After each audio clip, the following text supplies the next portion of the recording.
At 8:14 a.m., my phone lit up on the kitchen counter, vibrating against the marble like it had something urgent to confess. One message from my mother, punctuation, perfect tone, mechanical. We changed all the locks on the front door and also the gate code. We no longer trust you. For a second, I just stared at it, coffee still dripping steam, ghosting the air. Then I typed back, calm as ever, noted. That was clever. But I believe you forgot one thing. I hit send and watched the little bubble disappear. Outside, the city kept moving, unaware that one family had just declared war in a single text. When people say family first, I used to nod automatically like loyalty was muscle memory. For 4 years, I paid their mortgage, property taxes, utilities, roof repairs, and even the new water heater after last winter's storm. Every bill came to me, every thanks went to someone else. Mom used to say, "You're such a blessing, Lisa," in that rehearsed tone that sounded like a receipt being folded, not gratitude being spoken. From the outside, my family looked picture perfect. The Carson house with its white porch railings, a home sweet home sign swinging by the door, and a mother who hosted Bible brunches about love and unity. Inside, everything was transactional. If Lindsay, my older sister, needed daycare money, it was Lisa, you're the responsible one. If Dad's credit card maxed out, it was, you know how hard he works. But when I asked for anything a weekend to myself, a boundary, they called me ungrateful. Lindsay had 2 kids and a full-time gift for turning inconvenience into emergency. Her car breaks. Dangerous for the kids. Her card got hacked, just until payday. The problem was payday never came. Every time I bailed her out, Mom framed it as, love family helps family. The unspoken line was always, and you'll pay for it. Dad was the kind of man who believed silence fixed everything.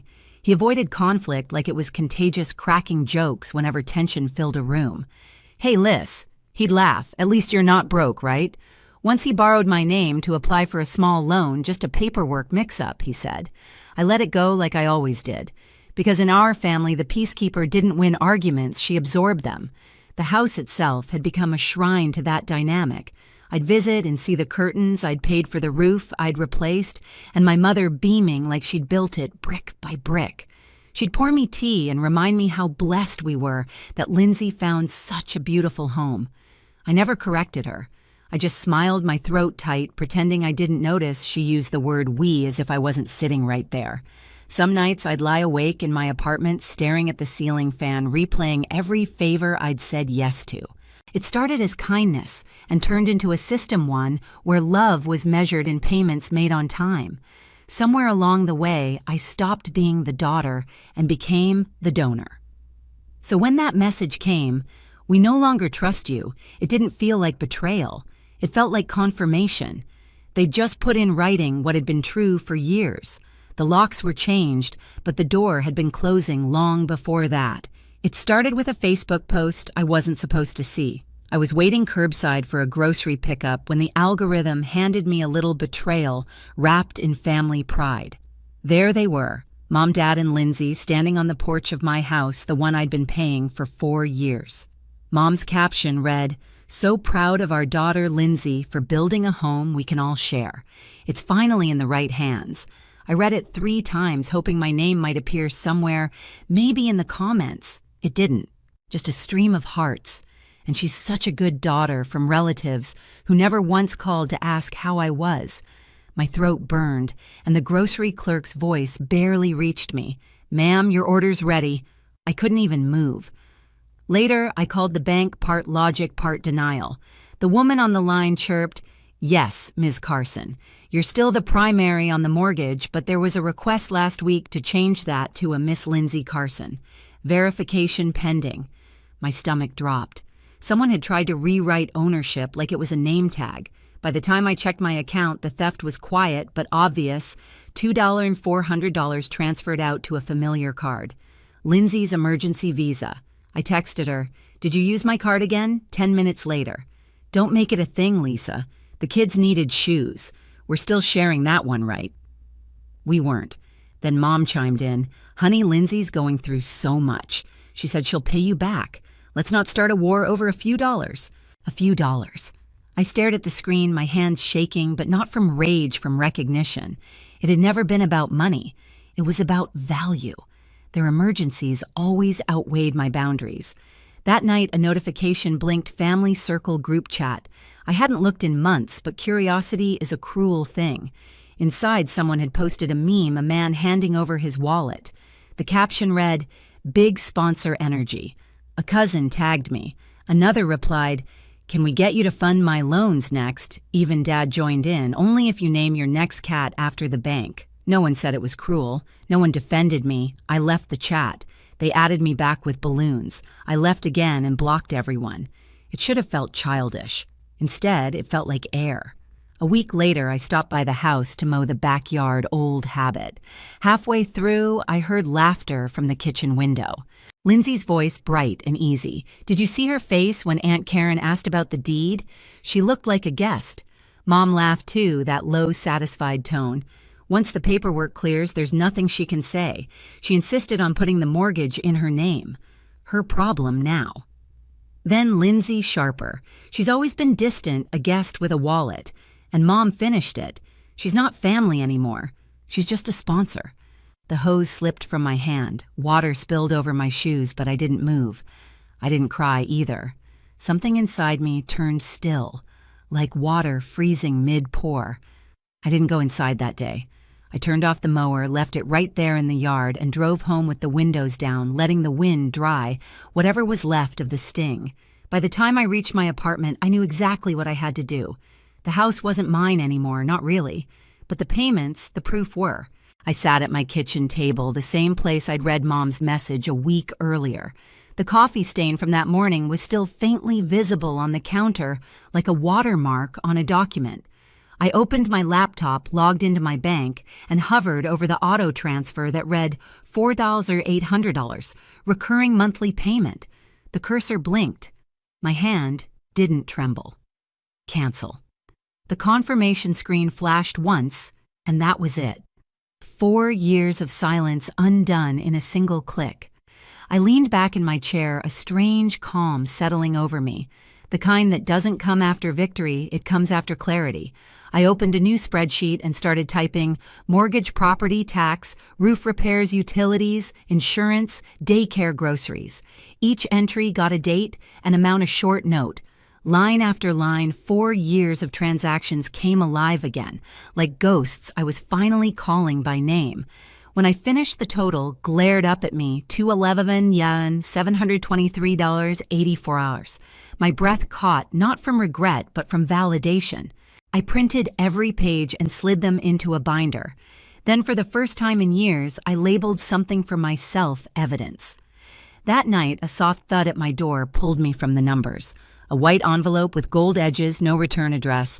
Inside, a glossy invitation, "Please join us to celebrate Elizabeth Carson's 60th birthday." The quote at the bottom read, "A house is not a home without family." I almost laughed. The irony was so loud it was quiet. I pinned the invitation to my fridge, right beside the binder of payments, a reminder that every story needs an ending. For the next few nights, I barely slept. I wasn't angry anymore. I was meticulous. Each evening after work, I gathered receipts, screenshots, audio files. I even found a voice memo from that afternoon in the backyard.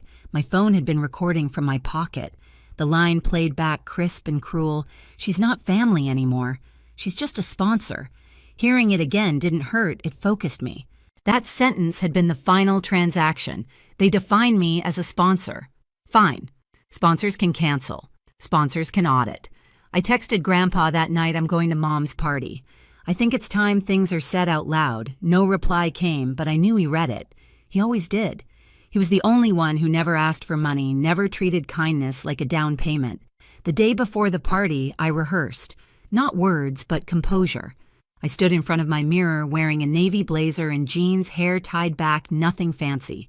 Calm, capable, unshakable, that was the point. They thrived on my reactions. This time, they'd get none. Before heading to bed, I packed the binder and the USB with every file neatly labeled. I zipped them into a plain black bag and set it by the door. The weight of it wasn't heavy. It was balance. When the morning came, I poured coffee, glanced at the invitation one last time, and whispered to myself, "That was clever. But you forgot one thing." Then I smiled, locked my apartment, and left for the party. The party was exactly what I expected: emerald and gold decorations, a rented banquet hall that smelled faintly of perfume and champagne, and the soft hum of people pretending to adore each other. My mother had always known how to make an event feel like a performance. Tonight, she was the star. I walked in 10 minutes late on purpose. The chatter dimmed when people noticed me, like someone had lowered the volume knob. A few polite smiles flickered, unsure whether to greet me or avoid me. Lindsay froze mid-sentence at the punch bowl, then looked away so quickly it was almost convincing. I found an empty chair near the back. No one approached. Perfect. I wanted distance, not to hide, but to watch. From here, I could see everything: the slideshow of Mom's life looping on a projector, the Happy 60th Elizabeth banner strung across the wall, the pile of shiny gift boxes near the stage. The lights dimmed, and the MC, a family friend who loved his own voice, tapped the mic. "Let's all raise a glass to Elizabeth Carson," he said, "a woman of grace, generosity, and love." Laughter and applause rippled through the room like a rehearsed cue. I sipped my water, tasting the irony. The slideshow rolled again: wedding photos, vacations, baby pictures of Lindsay and me. My mother narrated from the stage in her practiced warmth. This home was built with love and passed down with purpose. It's a legacy, a reminder that family always comes first. And then Lindsay took the microphone. "Mom," she said, voice trembling just enough to sound heartfelt, "you've taught us what real family means: sacrifice, loyalty, faith. This house represents that. It's the heart of who we are." Applause erupted. Flashbulbs from cell phones lit up the room. I felt my pulse slow, not speed up, because the louder they clapped, the clearer I became. Mom dabbed at her eyes with a napkin. "I'm so proud of my daughter," she said, smiling toward Lindsay. "She's shown us what legacy truly means, and I'm grateful this home will stay in the right hands." That phrase, the right hands, the same words from that Facebook post. I stood. The applause faded just enough for the microphone to pick up my footsteps. I didn't rush. I walked up the aisle like someone who belonged there. "I wasn't planning to speak tonight," I said, my voice even amplified across the room. "But since we're talking about legacy, maybe we should talk about what it costs." A ripple of whispers rolled through the tables. Mom's smile twitched. "Lisa," she said softly, that warning tone she used when she wanted me to shut up without saying it out loud, "maybe we can do this another time." "I think now works," I said. I reached into my bag and held up the USB drive. "Could someone plug this in for me?" A cousin near the laptop hesitated, then complied. The screen behind Mom flickered, the slideshow cutting to black. For a second, the room was silent except for the projector's hum. Then an audio file began to play. Mom's voice, clear and cold. "She's not family anymore. She's just a sponsor." The words hit the air like glass shattering. Gasps, murmurs, a clatter of a dropped fork. My mother went pale. Lindsay stiffened beside her lips, parting as if to deny it. I didn't look at either of them. I clicked to the next file. The projector lit up with a screenshot: the family circle group chat. The meme, the comments. Big sponsor energy. "Can you fund my loans next? Keep the donor happy." The laughter that had filled this hall for an hour was gone. Another click. The spreadsheet appeared: rows and rows of payments, every line dated and labeled. Mortgage, property tax, roof repair, daycare. Each total highlighted in red. At the bottom, the sum glowed on the screen: $211,723.84. "This," I said quietly, "is the price of your legacy." Every mortgage payment, every emergency, every bill I covered while you called me family, only when it was convenient. Mom finally found her voice. "It was a gift, Lisa. Families help each other."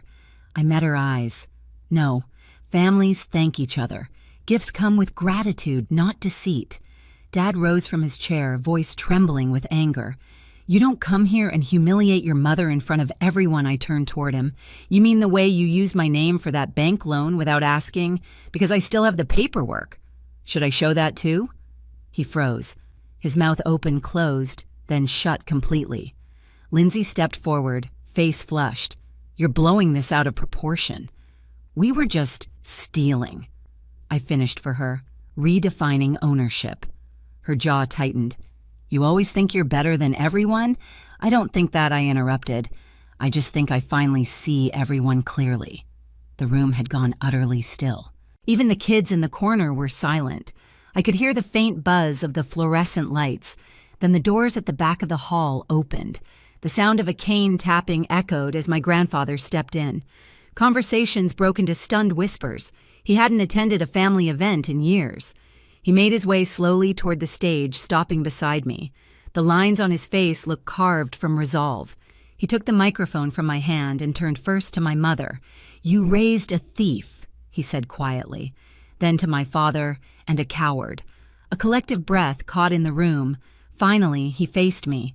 "Lisa, I read your message. You were right to stand up for yourself. Last week, I changed the trust. Lindsay's name is gone. The property, the accounts, they're yours now." The silence broke into gasps, then murmurs. My mother's face drained of color. Lindsay's mouth fell open, no words, just panic. Grandpa handed the mic back to me. "Legacy," he said, looking around the room, "isn't about inheritance. It's about behavior repeated." Then he walked out, cane tapping in rhythm, the sound of closure following him. I stood there a moment longer. My hands were steady. I looked at Mom, then Lindsay, then the crowd of relatives staring at me like they'd just watched a play where they didn't understand the ending. I walked to the gift table, placed my thick stack of invoices beside the wrapped presents, and said softly, "You changed the locks. I changed my future." Then I left. No cake, no toasts, no apologies, just the sound of chairs scraping and 100 eyes following me to the door. Outside, the night air hit like freedom. My phone buzzed in my bag, dozens of notifications, missed calls, messages lighting up the screen. I didn't look. I just kept walking, the USB still warm in my pocket. For the first time, I wasn't the daughter trying to earn love. I was the woman who stopped funding her own mistreatment. The banquet hall shimmered in gold and emerald. The colors my mother had always claimed looked regal. It reeked of roses and expensive perfume, the kind that made you feel underdressed no matter what you wore. I walked in 10 minutes late, not out of disrespect, out of strategy. Nothing unsettles control freaks more than unpredictability. Heads turned as I entered. Conversations faltered, laughter thinned.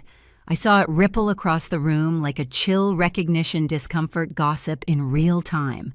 Lindsay froze near the dessert table, wearing the same self-satisfied smile she'd used my whole life. The one that said, "You're too late again." I found a seat near the back. I didn't greet anyone, didn't fake a smile. I simply watched. The slideshow began images of family vacations, Lindsay's wedding photos of the house I paid for. I waited to see if even one picture of me would appear. None did. When Mom took the mic, her voice filled the room, sugary and sure. "This home," she said, smiling toward Lindsay, "represents our family's strength and togetherness. It was built with love, and it will stay in the right hands." The right hands. The same words she'd used online. The same ones that had burned through me weeks ago. Applause filled the hall, clinking glasses and polite cheers. I felt my pulse slow, steady, deliberate. Rage had no use here. Precision did. Lindsay walked to the stage and hugged Mom, taking the mic with mock humility. "Mom has sacrificed so much for us," she began, "and I've just tried to carry her example to keep the family's heart beating." I could feel the audience leaning in, smiling, nodding. It was a room full of people hypnotized by the performance of goodness. I stood smoothing the sleeve of my blazer and began walking toward the stage. The applause faltered. People turned. Chairs creaked. My mother's expression froze halfway between pride and panic. "I wasn't planning to speak tonight," I said evenly, taking the spare mic from the stand. "But since we're talking about family and sacrifice, maybe it's time we talk about what those words have cost." My mother's hand twitched toward me like she might whisper something, some polite, murderous plea for silence. I didn't look at her. "I have a short presentation," I said, reaching into my bag. "Could someone help me plug this in?" A cousin near the projector hesitated, glancing at Mom, then at me, and decided curiosity outweighed loyalty. He took the USB and slotted it in. The slideshow blinked off, and a new file name appeared on screen. Sponsorship Program for Years. XLSX. The room chuckled nervously. I let them. The first audio clip began to play background chatter, then my mother's voice, cold and unmistakable. She's not family anymore, she's just a sponsor. The laughter stopped. Someone gasped. Glass shattered. Lindsay's face drained of color. Mom stood frozen, her lips parted but no sound emerging.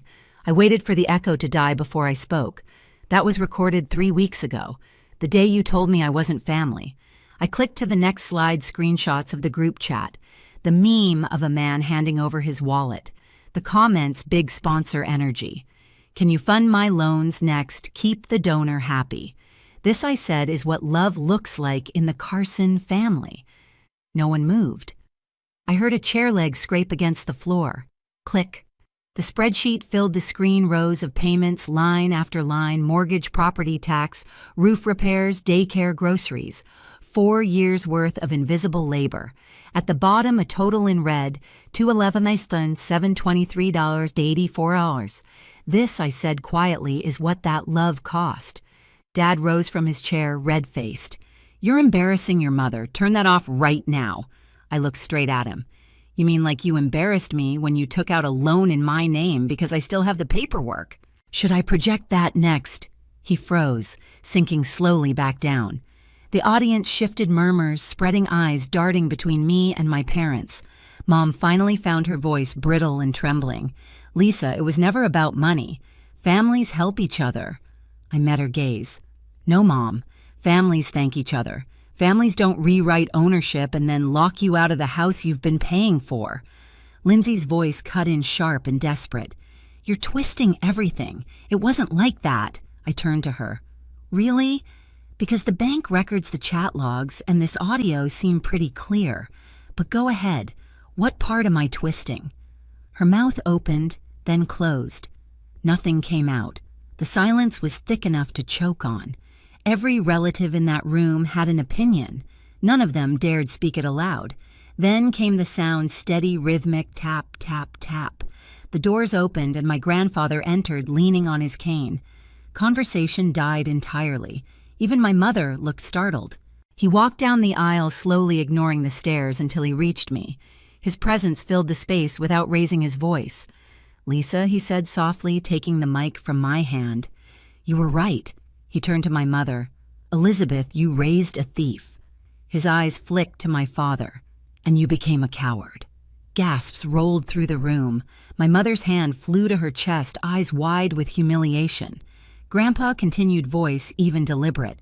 Last week I reviewed the trust. I've removed Lindsay's name. The property, the accounts, they now belong to Lisa, the one who earned them. The room erupted in whispers, shock, outrage, awe. Lindsay's jaw dropped. Dad stared at the floor. Mom reached for Grandpa's arm, but he stepped back. You wanted legacy, he said. Then earn it. Deceit doesn't build families, it rots them. He handed the mic back to me.